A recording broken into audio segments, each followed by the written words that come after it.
सब चढ़ाते हैं, लेकिन सब दुखी हैं। क्यों? गलत करते हैं।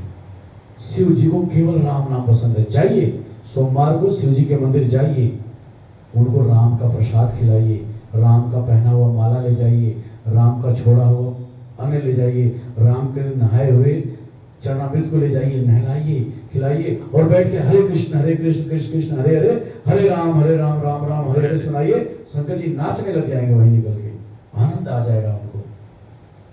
कोई शंकर जी को राम नाम सुनाने नहीं जाता, काम की बात लेके जाता है। लड़का बेचारा नौकरी नहीं कर रहा, भोले बाबा नौकरी दे दो, बहू नहीं मिल रही, अच्छी सी शादी करवा दो, शरीर में बड़ा रोग है इसको खत्म कर दो, वहां पर दूसरे जगह जाओ करवाते हैं रोग खत्म करने के लिए। शंकर जी के पास जो बिना राम की इच्छा लेके जाता सबको नरक भेज देते हैं, सबको।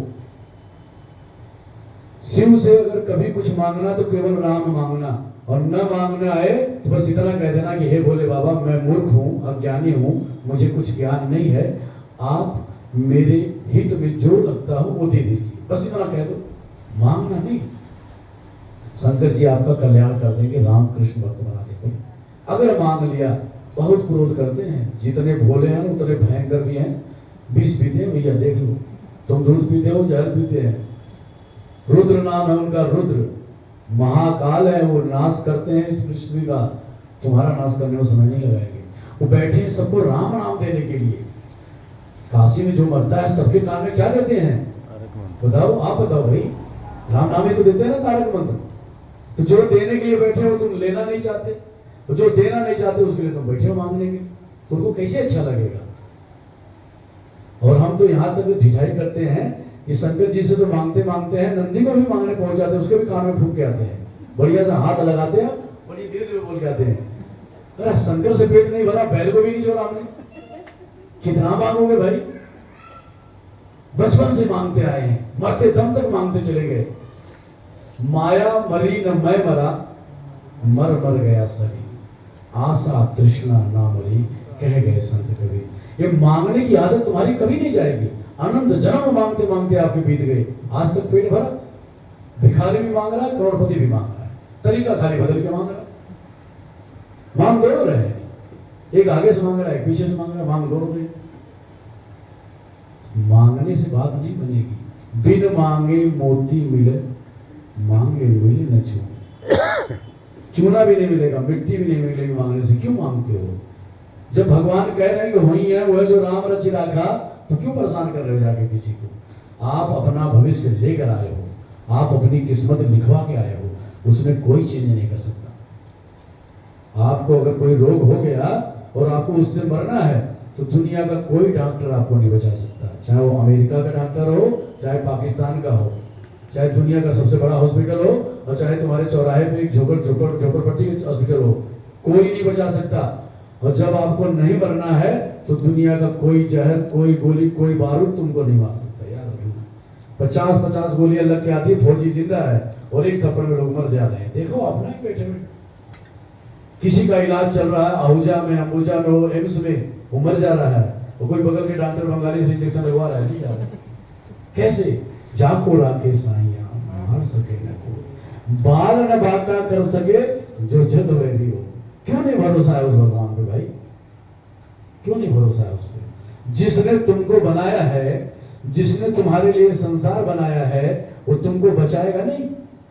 वो तुम्हें खाना भी देगा, तुम्हें कपड़ा भी देगा, तुमको रहने भी देगा, तुमको जीने भी देगा, सब देगा।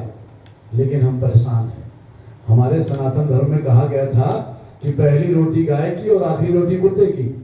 तो गाय का निवाला भी हम खा जा रहे हैं और कुत्ते का भी खा जा रहे हैं। इतने बड़े भूखे हम, सोचो, न पहले ही खिला रहे हैं, न लास्ट की खिला रहे हैं, सब ठूस ले रहे हैं और बच रहा तो फ्रीज में रख ले रहे हैं, सुबह फिर गरमा के खा जा रहे हैं। हाय, क्या दुर्गति है इस मनुष्य की। देखो, इतना पैसा होने के बाद भी दुर्गति देखो कि कुत्ते का हिस्से का भी खा रहे हैं फ्रिज में रख के।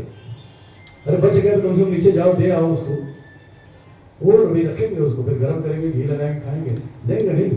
तो जब कुत्ते का हिस्सा खाओगे, गाय का हिस्सा खाओगे तो सड़ोगे नहीं तो क्या होगा? ये रोग नहीं होगा तो होगा क्या? सबके हिस्से का खाने का दुर्गति होगी नहीं। धर्म छोड़ के हम लोग कहां से कहां अपना नाश करने के लिए पहुंचे हैं। बर्थडे मनाते हैं, क्या मनाते हैं? बर्थडे, हैप्पी बर्थडे बोलते हैं। करते क्या है? केक मंगाते हैं। केक इंडिया का मिठाई है, कहाँ का मिठाई है ये? विदेशी है। इंडिया में भारतीय जनरेशन की लगभग 900 तरह की मिठाइयाँ हमारे देश में हैं। भारत में 900 तरह का मीठा है। विदेशों में कुल गिने चुने 4 तरह की मिठाइयाँ होती हैं। एक आइसक्रीम होता है उनके पास, एक कुकीज बनाते हैं, और एक पेस्ट्री बनाते हैं, और एक केक बनाते हैं, बस। और विदेशों में इसके अलावा कोई मिठाई नहीं होती। तो 900 मिठाइयों से पेट नहीं भरा तो विदेशियों को केक उठा के लाए, सड़े हुए ब्रेड का जो महीना पहले बना था, ले आए, रख दिया। एक अच्छा एहसान किया कि भगवान के सामने आए, उसी अपने बच्चे के सामने सड़ा केक रख दिया। अब उसमें 2-4 दीपक जला देंगे और उसको कहेंगे फूक इसको।